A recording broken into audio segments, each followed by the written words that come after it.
100. 100. 100. 100. 100. 100? 100. 100. 100. 100. 100. 100. 100. You're 100, go 100. 100.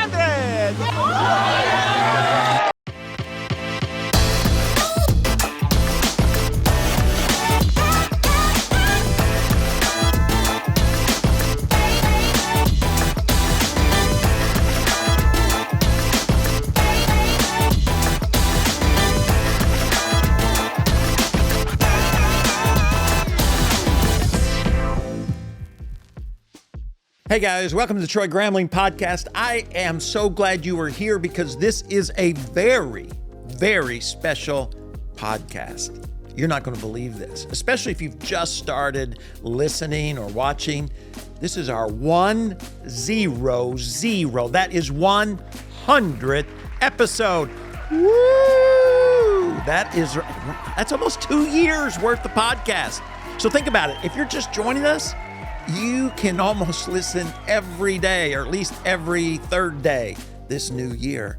And I am confident if you were to do that, there may be a few bummers in there, okay? Not every time, but I think it would impact your life in an incredibly positive way. Because our mission, from the whole reason we do this, is we want you to reach your potential. We want you to be everything that God's created you to be, because I believe with all of my heart that you were created by God on purpose to do something of significance. And so every guest that we bring you, every conversation that Carson and myself or me and Steph have is to partner with you so that you can reach your potential. It's the reason we wrote the book. If you haven't picked up a copy, you need to do that. All right. Came out last June and it's been exciting. I've learned a lot along the way, and I think it can make a difference in your life as well. You can pick it up at Amazon or Barnes & Noble or wherever. We have a very, very special guest today. And so if you haven't already, be sure and share this with somebody. Leave us a comment or a question and give us a thumbs up. But we have a very special guest. We have somebody that I'm excited to get to talk to because he's had a positive impact on my life really for a lot of years. I remember reading his early books, didn't really know who he was, loved the name of the ministry he started or the church that he started. Mosaic is the name of the church. And it is Erwin McManus. He is a pastor. He is an author. He's a designer. He's a futurist. I mean, he does a lot of different things. He does them all well. And most importantly, for today's discussion, he's come up with a brand new book. And this may be not his best book in the sense of literary evidence, but when it comes to impact, I think this book is going to have an incredible impact on the lives of not only a lot of people, but a significant impact. This is one of those fun books because when you read it, you see yourself. When you read it, you see the other people in your life. And so if you would welcome Pastor Erwin McManus with us today. Oh, Troy, man, the moment I got a note that you wanted to have me on your podcast, I was an immediate yes, because you're just a wonderful human being. You were a super, super good friend to me in times where I was trying to move some project forward, and I'm just really grateful for you. Oh, well, thank you so much. Now, we kind of been in the holiday season, and I know you travel a lot, so I just thought it'd be interesting. What's the most interesting or most Christmassy holiday place that you've been? Well, I was in New York last week, and also for Christmas times I've been to London. And the reason I mention those two is I think New York and London, they're two of the best Christmas spaces in the world. If you like big cities, and you love like the grand Christmas decorations and just the stores, you know, and all the decorations, which I do. I'm a huge Christmas guy. I just tell anyone, if you ever have a chance just to walk through London during Christmas, and then New York would be second best. And I know there's places in Europe that are beautiful, but I just really like those two.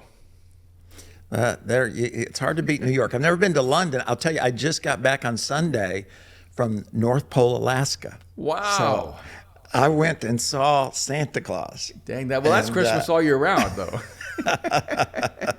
That was, it was 20 below. And we're doing a series called Dear Santa. And so all the kids wrote letters, and I told them, I'm going to go deliver your letters to Santa. And so we kind of videoed the trip. And then there's a military base up there, and there's more suicides at that military base than the other place in the country. Wow. So we took letters and cards and took my book, all that, and met with the chaplains up there. And they got 48 inches of snow while we were there in just 2 or 3 days. So it was a interesting Can't trip. imagine that. I don't want that much Christmas. I'm just going to say. Well, I know you just recently came out with your book, the Seven Frequencies, and incredible book. I enjoyed reading it. I've listened to a lot of the podcasts. You were at the Global Leadership Summit. You were talking about it there as well. And so how's it going? And tell us a little bit about the book. Man, this has been so exciting. For years, I've written for like HarperCollins and Penguin, Random House, different, big houses. But my son Aaron, who's now 36, so he's a full-grown adult, convinced me to start our own publishing house. And so we started from scratch and built this thing. And the Seven Frequencies became our experiment to see, can we do this? Can we run it all the way through? Can we create a really great product? And it's been so much fun. And when we launched the book, it became the fastest selling book I've ever written. I've written, I think, 14 books. And so it just launched so well. And it just does show you can do a lot by yourself, that sometimes you underestimate yourself and you think you need all these other structures and institutions. But we didn't have any of that help, and it's been really beautiful. And with the book, we created an assessment. It took us about 2 years to finally come together with the algorithm to be able to assess, because the book is about 7 frequencies of communication. And so it identifies 7 natural frequencies from which we communicate, we human beings. And it helps you understand your primary frequency. And then we give everyone their cluster, their 1, 2, and 3. And we don't give them all 7 because people tend to always want to see what they're worst at. So we don't want people running to number 7 and going, okay, this is, this is my worst frequency. And we want people to understand what their natural frequency is and how to expand a way to connect. But it's also about learning how to hear people. Because we humans tend to mirror humans, and we think everyone's supposed to be like us. And so if they're not like us, there's something wrong with them, right? And I think a lot of times marriages end because 2 people cannot figure out how to get on the same wavelength, how to get on the same frequency. You can't figure out how to be heard, and you cannot understand how to understand or hear the other person. And I thought, man, if I could create a way for people to be able to hear each other better, not just speak to each other better, I think we could really bring a gift to the world. So I'm so excited. It's one of the most exciting projects I've ever been engaged in, and I think it's going to have a huge impact on the world. Not just helping people on stage. I mean, if you're a speaker, the 7 frequencies will change your whole understanding of how to connect to an audience. But I think it also works as a leader, working with your teams, communicating with your kids is a huge one. And then also how to keep your marriage healthy and vibrant and connected. Yeah, I've enjoyed, of course, you're always evaluating yourself, but also the different people that I do life with, how they communicate and how to effectively, talk with them. We're actually going to do it as a staff. We're going to, take everybody kind of through it and have discussions in January. That's awesome. Because I think, like you said, I think that learning to listen, I think is, it's always good to become a better communicator, but I practice at that sometimes more than I do the listening part. We had a friend who's actually he's the pastor of a church, pretty good size, and they took their whole leadership team through it about a month ago. And it was really interesting because you can actually have a cultural frequency. Overwhelmingly, their staff had commanders, but they also had like a subset of people who were commander healers, and which almost seemed to be a contradiction. And so, just trying to walk him through, how do you deal with an organization where 80% of the people have the exact same frequency, and then you have another 20% that have a very different frequency, And how do you help people understand that there is a natural rhythm to how this group speaks to each other? They're not upset with you. They're not trying to belittle you or to ignore you. You're just on a complete different frequency than them. So it takes them longer to understand one person than it does another. My son has the frequency of commander. That's his number one frequency. But it's also my wife's number one frequency. And so I've been married for 41 years in about 2 weeks. And for 41 years, her primary frequency has been commander. And Kim hasn't really ventured out to pick up a second frequency or a third frequency. She just loves her primary frequency, and it works really well for her. And so I had to learn over the years that when my wife says, turn off the lights, she's really saying, I love you. and that she has a very utilitarian frequency, and that the way she communicates, she does all the other stuff in her head, and she has this interesting combination of frequencies where people outside will experience a very different frequency from her. And because she also has a very strong healer frequency. So every stranger gets her healer frequency, and everyone close to her gets her commander frequency. And because, she offered me healing 27 years ago. So I should be fine now. And it's really, I think, fun and helpful to understand each other. And my primary frequency would be her 7th. Like my number 7 is commander, and it's my number, and my wife's number 1. And my number 1 is something called maven, and it's my wife's number 7. So it's a miracle that we can ever get on the same page. And I can remember for years, my wife would say to me, I don't understand a word you're saying. You just don't make any sense to me. I don't agree with any idea you have. And we actually had to work through that, where one day she said to me, I don't trust your ideas, but I trust you. And it was a huge breakthrough in our relationship, where she realized that the trust dynamic in our relationship would never work if it was, oh, I see it. I get what you're trying to do. I get what you're imagining. I get what you're dreaming. To where she functionally shifted and said, no, I trust you.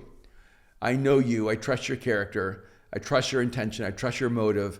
I believe in you as a human being. And so she would just tell me, 90% of your ideas I just think are insane. And but I believe you're grounded. And so those are some of the things that helps along the way in life.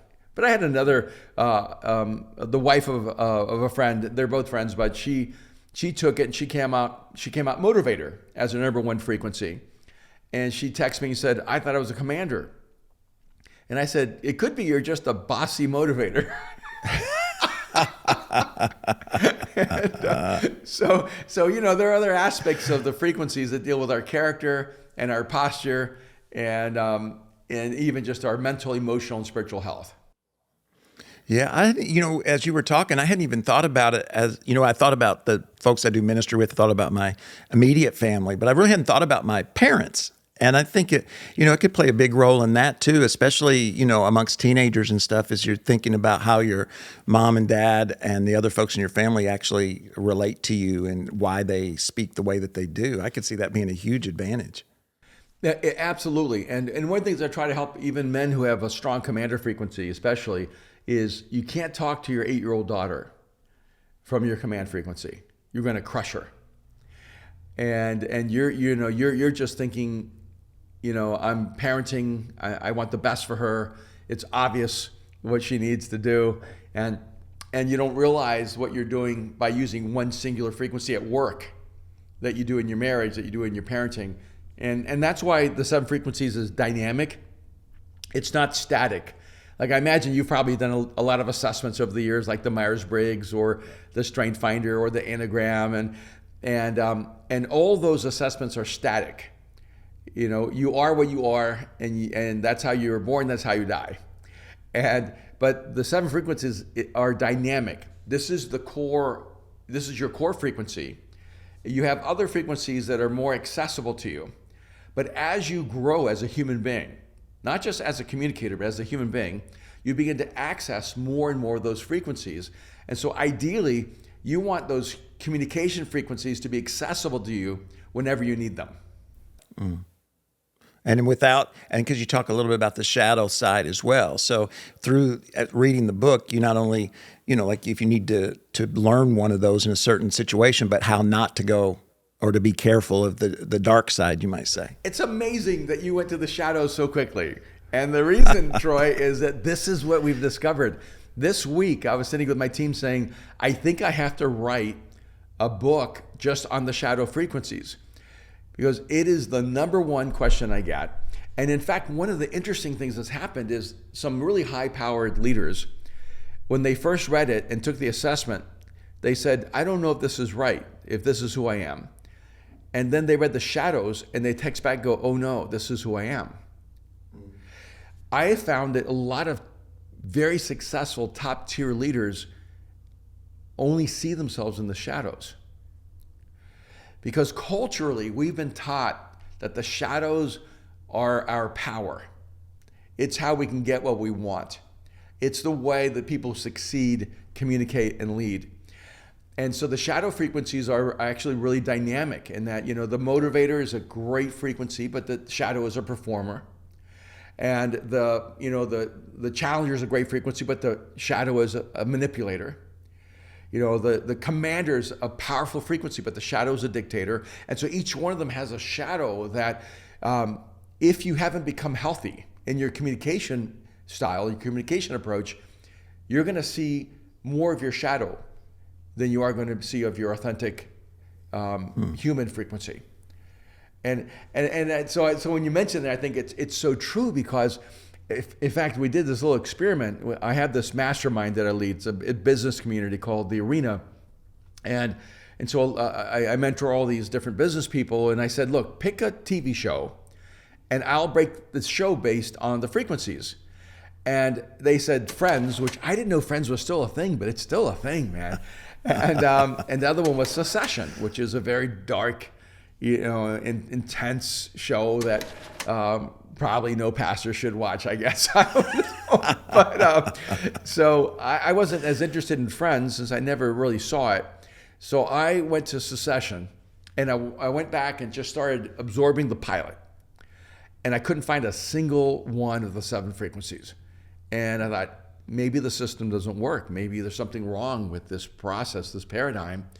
And I stepped back and reflected for a day, and I heard this little inner voice said, go back and listen for the shadows. And I went back and I realized all 7 frequencies define all of the 7 main characters, but they only operate in their shadows. And the moment you watch Succession through the shadows, you see it so clearly, and it's almost heartbreaking.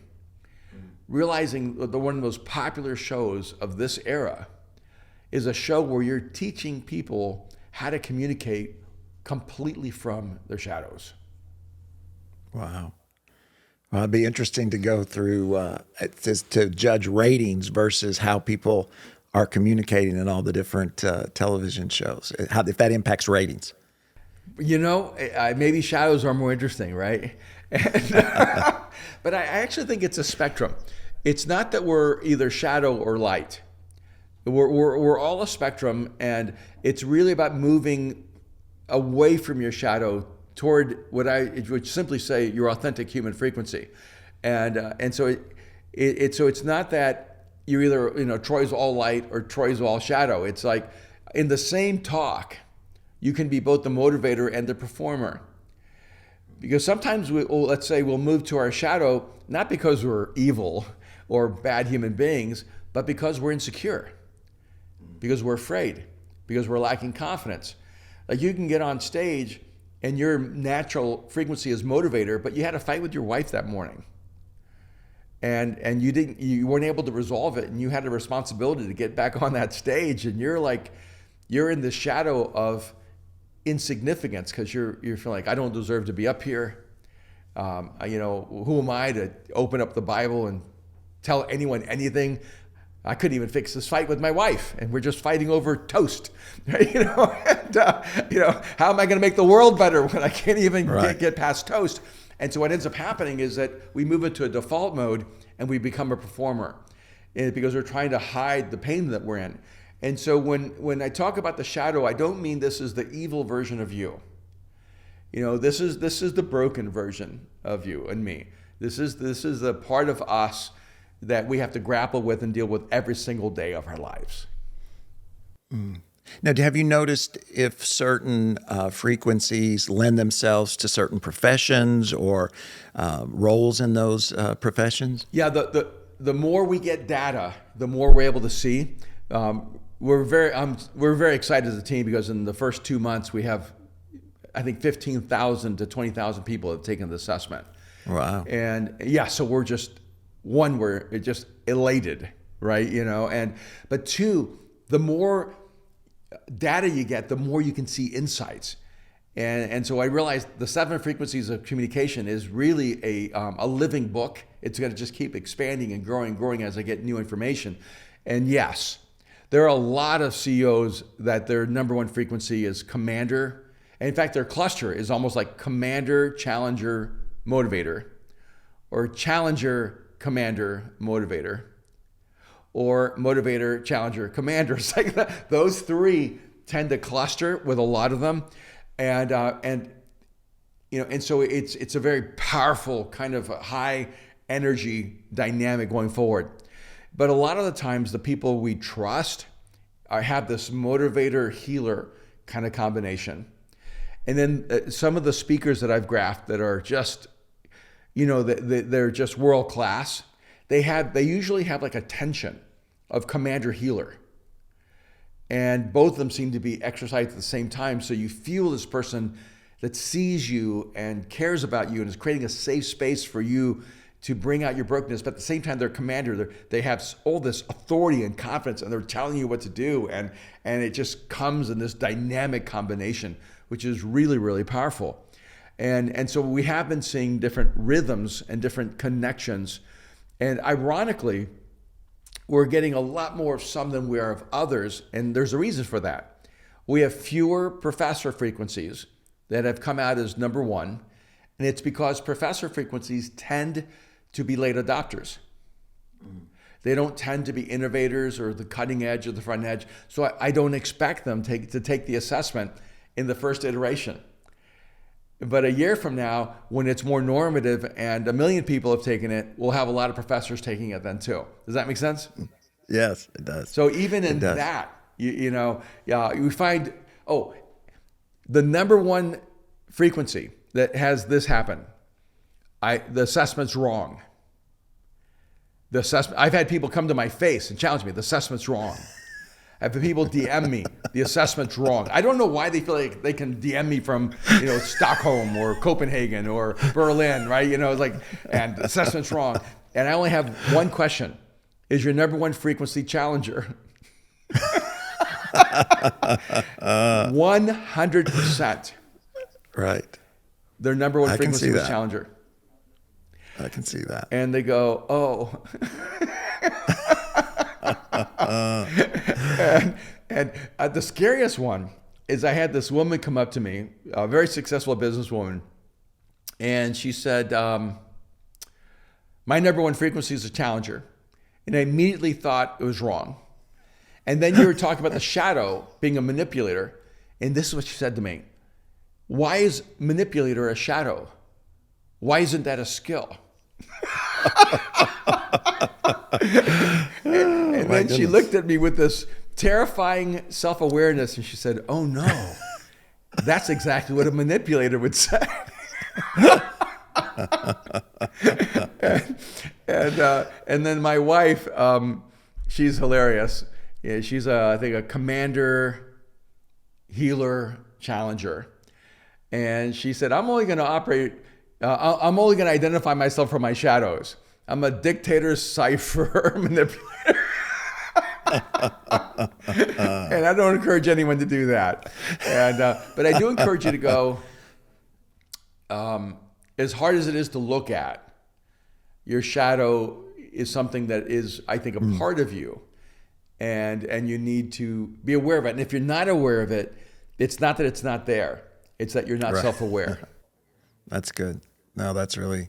Now, have you noticed? Is it inborn or I don't know? You said that, or Environmental? As you become a CEO, so you have to operate in those three to be successful. No, again, this is a brand new field of study. Like I'm the expert in this field because I am the first, and not because I know so much.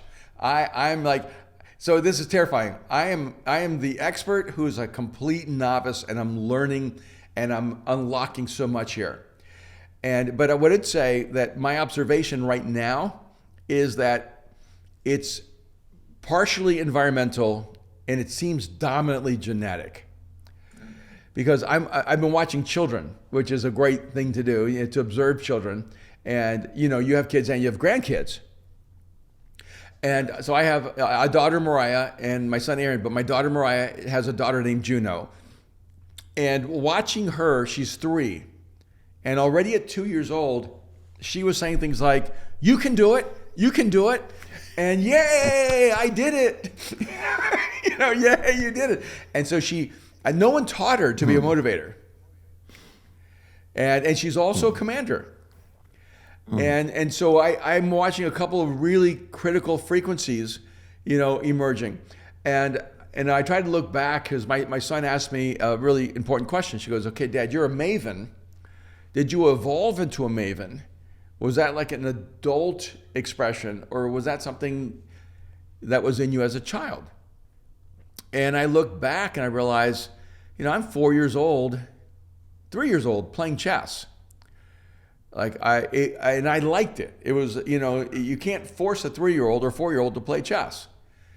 Like I loved seeing the future and creating strategies and complex kind of scenarios and I'm 5 or 6 years old and I'm trying to figure out whether I'm actually from another planet, And so I look back and I realize, no, this was like so genetic. I don't know. It's like, I've seen some researchers say that even up to almost 90% of who we are is so embedded in our genetic code. It doesn't mean we don't have free will, but we definitely have material that we start with. Right. And maybe that's even when the Bible talks about, passing on things from generation to generation, right? I do think that's true. I never knew my real father, but my real father was a linguist who spoke multiple languages. And I clearly, having never been in his environment, was shaped by his genetics. And so, I look back and my grandparents raised me for my first few years of my life. And so I would have less genetic influence from them, but I had a lot of environmental influence. My grandfather was a very stoic, intellectual, and my grandmother treated me with such kindness, and it was very nurturing to me. And that environment definitely affected me. So I think it's both, Troy. I think that a healthy environment strengthens your frequencies in a healthy way. An unhealthy environment damages those frequencies and moves you into your shadows. I don't think an unhealthy environment gives you a different frequency. I think it gives you a shadow frequency. Oh, that's good. That's good. As like you said, everybody communicates, whether it's with their kids or from a platform. Do you recommend or thinking through the different frequencies as far as, especially the main things you're trying to get across, or the theme of, it's going to be heard this way or by this group, or this frequency is going to hear it this way? Yeah, I think it's, once you move to maturity, like when you're immature, you just want people to understand you. When you become mature, you want to understand people. And I'm not even trying to be judgmental. Wherever you are in your own journey, this helps with both. So if you're at the stage in your journey where like, I just want to be understood.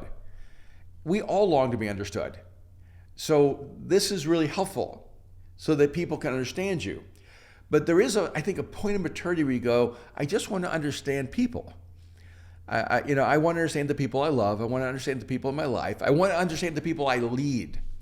I don't want to be the guy that says, this is how I lead, suck it up. And I want to be the guy that understands my teams and go, this is how they need to be led. And I don't think that ends.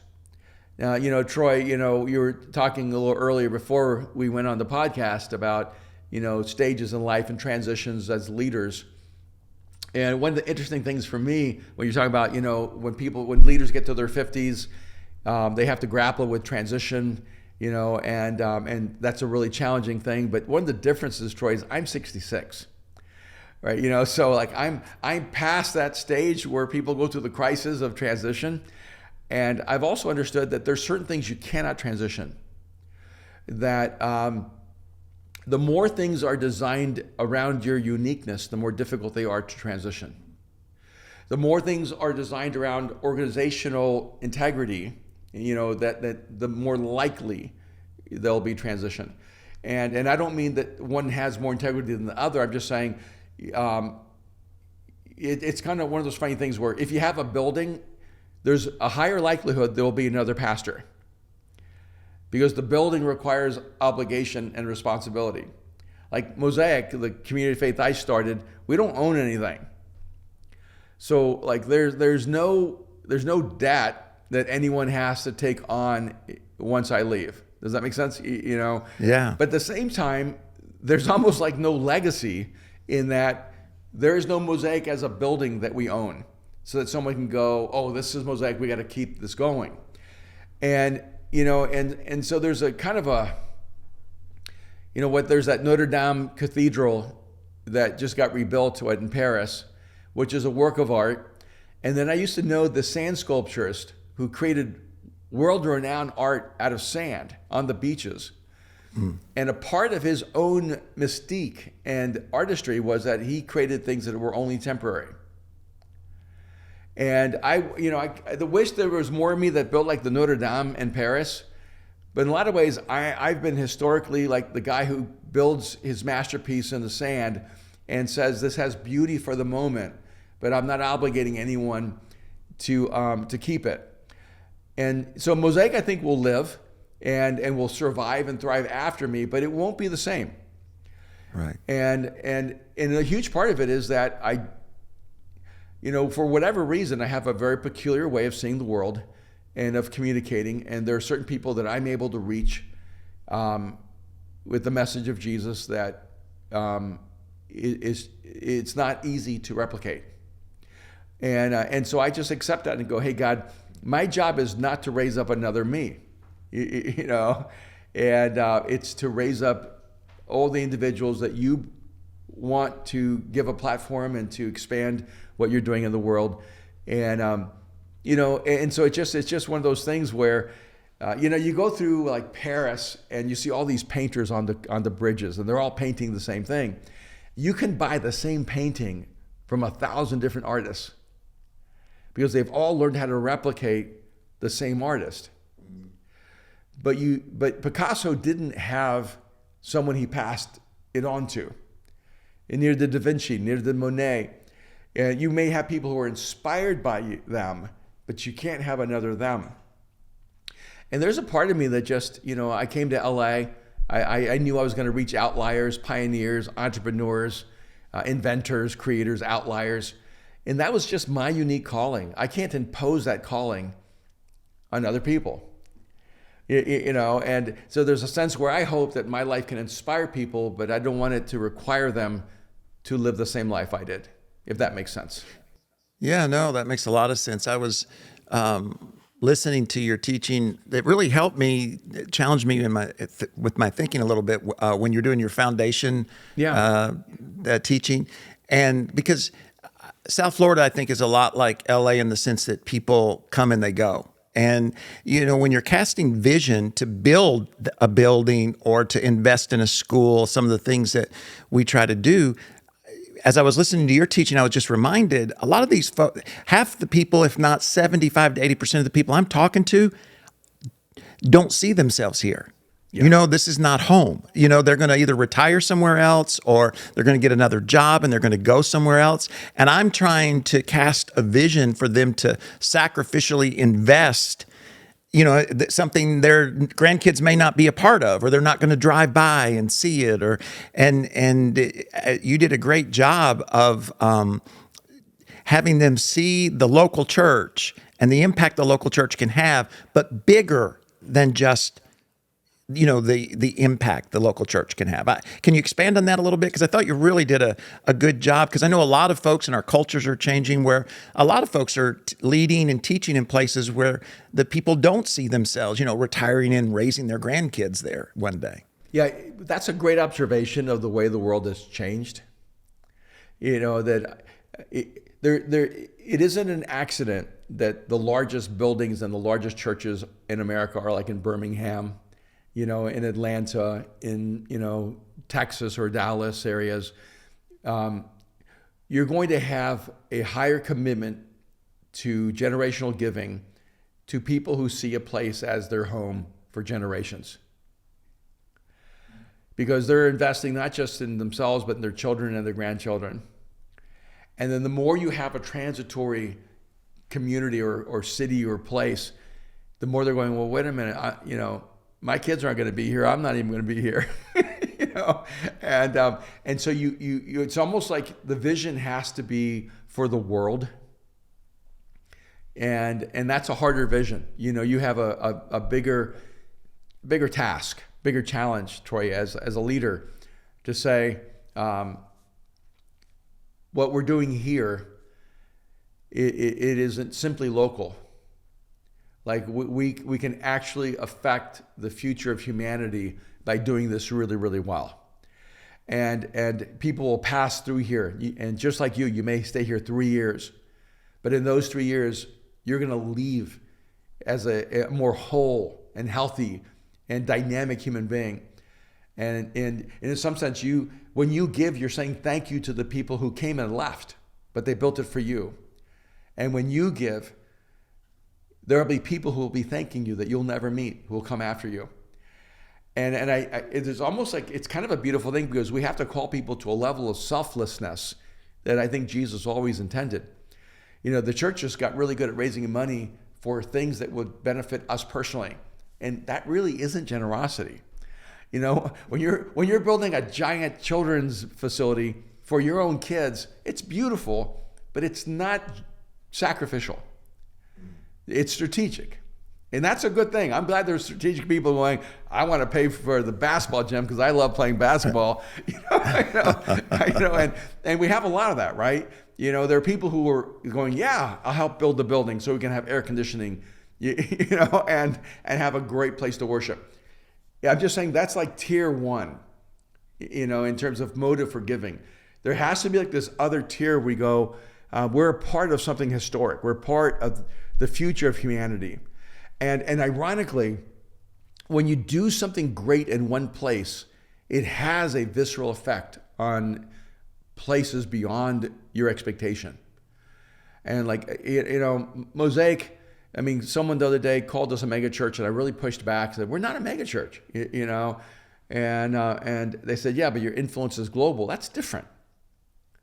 It's different to say, you have influence globally, because our commitment was always to how do we inform and influence the whole church around the world.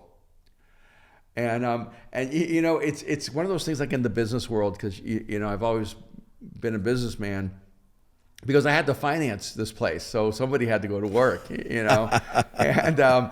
but what a lot of times people don't realize is the inventor is rarely the entrepreneur who makes great wealth. Usually the inventor is someone no one knows who they are, and they end up sort of broke. Like Tesla died bankrupt and poor, and because he was the true Imagineer, the true inventor, the true outlier. And usually those people, they don't know. It wasn't Elon? Elon later, right? Takes Tesla. But Edison was different. Edison actually knew how to create a company. And what happens a lot of times is that the church is supposed to be the pioneer. But sometimes we become only the builder. And so it's important for the church to almost have like both these rhythms. We're supposed to be taking great risks. We're supposed to be pioneering. Troy, you're always supposed to be pressing their imagination and their vision, and you are a disruptor of human comfort. That is a part of your calling and the way that you've been designed. But the other part of you that I think is really interesting is that you're also a builder. You've also said, hey, we're building foundations, we're building roots, and we're going to build something substantive here that becomes a platform for what we're doing around the world. And I think that's a great combination. And I think that's why people don't understand how complicated it is to be a pastor and a leader. And because we're part of a historic movement that will exist until Jesus returns. And we're also supposed to influence the future of humanity by the good we do. Yeah, no, that's good. I find myself, trying to think through and figure out, since, especially, as we were talking earlier, since COVID, how to do ministry. What's my expectations? I'm not Jesus, so that doesn't mean they're always right. Of what people ought to do and how often they ought to attend and what, and thinking through, the world is what it is. Yeah. So how do we effectively share Jesus with them and between the digital and the physical and just all of that. And in some ways it's very frustrating, because the same way I used to, good or bad, might evaluate myself in the past has to change a little bit as the way in which we do it changes. Oh, absolutely. I mean, we were so much bigger before the pandemic, just numerically. But during the pandemic, we became more influential globally. Mm. So, it's like, if I could take my ego out of it and my expectations, 18 months of shutting us down gave us such massive global influence. And isn't that what you want? The most people impacted by the message of Jesus and the life of Jesus. And so we come back and we're now rebuilding here in Hollywood. I mean, we're right on Hollywood Boulevard, right? And we've just been rebuilding and rebuilding and rebuilding, and we're looking like 90% of the people are new. I don't even know them. Like that's what's crazy. I'm here 30-something years, and almost everyone on Sunday is a complete stranger to me. And so I'm like, I get to do a startup again. And I think sometimes we just have to give ourselves a reset button and go, I'm not measured by what we accomplished in the past. I'm encouraged by that and informed by that, because the person that God shaped to do that, that's still me. Mm. And now I get to build all over again. So sometimes, Troy, you have to give yourself permission to go, oh, we're not measuring against who we were. We're starting over again. We're measuring against who we're going to become. Yeah. And leading even the team, because they know, especially the ones who weren't here before COVID, they know what those numbers were. They know what that looked like. And so as a leader, I have to be, I don't want them to live in the past, and I don't want them to judge themselves based on the past. Yeah. Or we'll never get to, where God's taken us to go. I've literally done I think twice, I've done a funeral where I brought my team together. We had a funeral for Mosaic, and we said, everything Mosaic has been up to this day is now buried. Everything Mosaic's going to be is up to you. Wow, that's good. And then the way I reset myself is every year I tell myself, remember what it was like to start things from scratch when you had nobody. But now you have a core group of, so every year I'd say, okay, now I have a core group of 500. Now I have a core group of 1,000. Now I have a core group of, and so I would, instead of saying I have a congregation of this size, I would say I have a core group of this size, and now we're starting over again. Yeah. And it will actually change the way you think, because you're not trying to maintain what you have. You're actually rebuilding based on a larger foundation of people who are committed together. That's good. That's good. Well, I just want to say thank you. Thank you for all that you do. I'm somebody you've impacted from the early books all the way up to, of course, the present one. And I just appreciate all your time, energy, and your challenge. I'm thankful you think a little bit different and aren't afraid to share it. So I appreciate it very much. Thank you. So I just encourage everyone to pick up the 7 frequencies of communication. Take the assessment, Troy. and I will. It'll be so much fun. Do it with your family, do it with your friends, do it with your team. Oh, let me know how it goes in January. Okay, I'd I love to will. know. I will. I thought I was a challenger. Okay, that's what I think. And since you said the challenger is the one who said they don't need to take it because it's wrong anyways, that just reassures that I know what I am. All right, here you go. I'll text you and let you know. All right, Thank take you care. so Thank you much. so much. Appreciate it. All All right. right. Bye-bye. It's been a real honor to have the opportunity to get to talk to Irwin and just learn from his experience, his wisdom, and to hear a little bit more about the 7 frequencies and how not only we communicate, but how we hear others communicate. I think that is something for all of us to remember. It's not just what we say, but why others say what they say the way they say it. Might give us a little more grace in the way we treat one another. So thanks for being here today. I hope you've been encouraged. I hope you've been inspired. Most importantly, I hope you once again have been reminded that you have potential. You were created for greatness and that God wants to do incredible things in and through you, whether it be your relationships, whether it be where you work, where you do ministry, right? All the things that you have going on, God cares about and has gifted you uniquely to do something significant. Be sure and check out our podcast just like this. It comes out every Thursday, and you can go back and even look in the archives. We also do a live stream every Sunday night. We just have a lot of fun. I'd love for you to come join in the chat and ask your questions and play the games and just hang out with us. We do a few leadership lessons, and if you'd like to hear our weekend teaching, that's all at potentialchurch.com. You can sign up for the newsletter. All that information is in the links. Don't forget to click, share, do all the stuff that makes the algorithm run. And lastly, I know it's 2025, but if you haven't, you need to buy the book Potential. All right.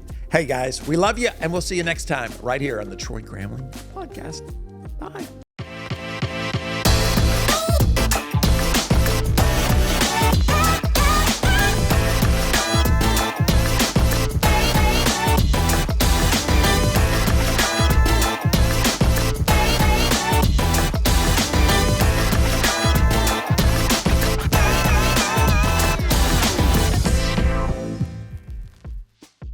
Wait, before you go, if you're enjoying our content, check out this interview or this one here. They're both really good. And don't forget, subscribe. It's really important. We'll see you next time.